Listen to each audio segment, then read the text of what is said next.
Alright guys, so I have Andy here with me, and today we're going to be going over how to do a proper squat.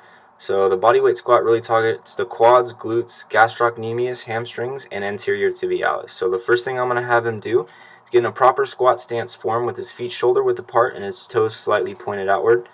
I'm also going to be looking for extension at the hip and extension at the knees. Make sure he maintains a tight, neutral spine throughout.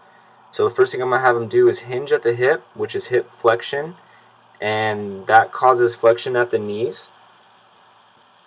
And then as he goes all the way down, what I'm going to be looking for is to see if his knees track over his toes and to see if he can keep his weight back on his heels, which is a common error in doing the squat.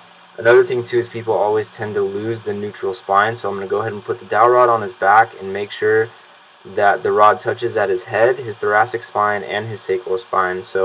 And he's not really touching the sacral spine, so I'm going to have him come up a little bit, make sure the dowel rod is touching all three spots, and that's a proper squat.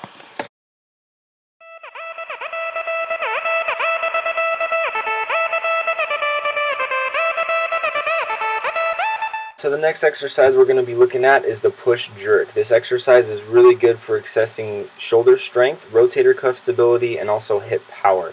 So first thing I'm going to have Andy do is get underneath the bar. His feet are going to be shoulder width apart, kind of like the squat. And then he's also going to be in the front rack position. Now the front rack position is really interesting because you have to be in full shoulder flexion and elbow flexion in order to create a little shelf, and that's where the bar is going to sit. So I'm going to have him unrack the weight here. And what I'm looking for is the maintaining of a tight midline and a tight thoracic spine. Now this is really hard for some people because when they get a lot of weight in front of their body, they have excessive pelvic tilt and it causes them to lean forward. So to begin the movement, we're going to see a little hip hinge, flexion at the hip, and also flexion at the knee. It's going to create a little dip. And from this dip, he's going to use that momentum and power the weight over his head. So where his shoulders are going to be in full flexion and slight abduction, and we're also going to see some extension at the elbows.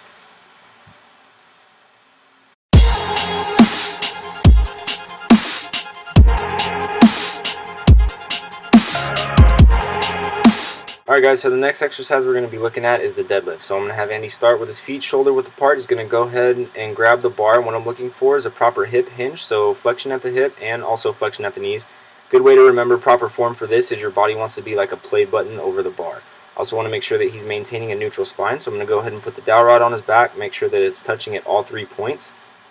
And then another crucial thing about the deadlift is you want to make sure you're maintaining scapular retraction.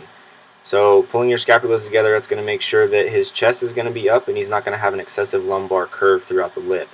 So he's going to go ahead and pull the weight up, and what we saw there was the equal distribution of hip extension and knee extension. With the lockout at the top, you want to make sure that he's maintaining scapular retraction, his midline is tight, and his lumbar is tight. So again, the deadlift is really good for your glutes, your hamstrings, and your lower back.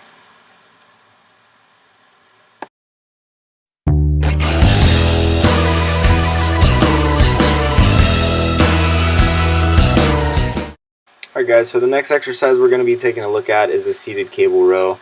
This exercise is really good for your upper back area, so your rhomboids, trapezius, teres minor and major. And then your arms also get involved. Your biceps brachii, brachioradialis play a pretty big part in the pull. So first thing we're going to be looking for is the maintaining of the scapular retraction. That's going to keep the athlete's head and chest up, and the maintenance of a neutral spine and non-excessive lumbar curve.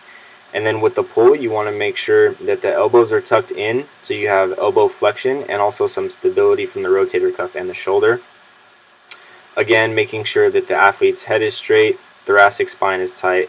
And what I'm asking Andy to do here is just give me an example of a really bad pull. So he leaned over a little too much, but most people actually do that. They start hunched over with a bad lumbar curve. Scapular's not retracted, head is down touching the chest. And then with the pull, their elbows are out, the lumbar curve gets worse as they pull, and their pelvic tilt gets a lot worse.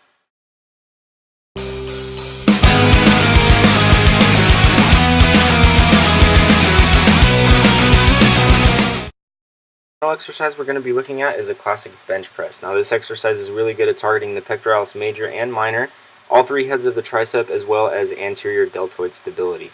So first things first, I'm going to have Andy grab the bar. Now his grip seems to be a little wider than most people would like. Some would consider this an air, but again, it's all about where the athlete is most comfortable. I'm going to ask him to keep his feet flat on the ground, give him a sturdy base, And then I'm also going to ask him to retract his scapulas to the point where you should be able to fit your hand under his back to maintain that lumbar curve and avoid the flat back that a lot of people have during the exercise. So as he unracks the weight here, we are in shoulder flexion and elbow extension, making sure his abs are tight and his feet are still flat on the ground. And then as he brings the weight down, we're into shoulder extension and elbow flexion.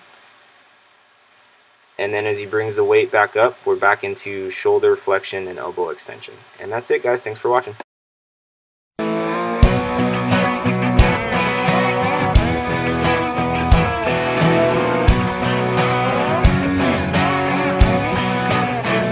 Somebody truck in a farm.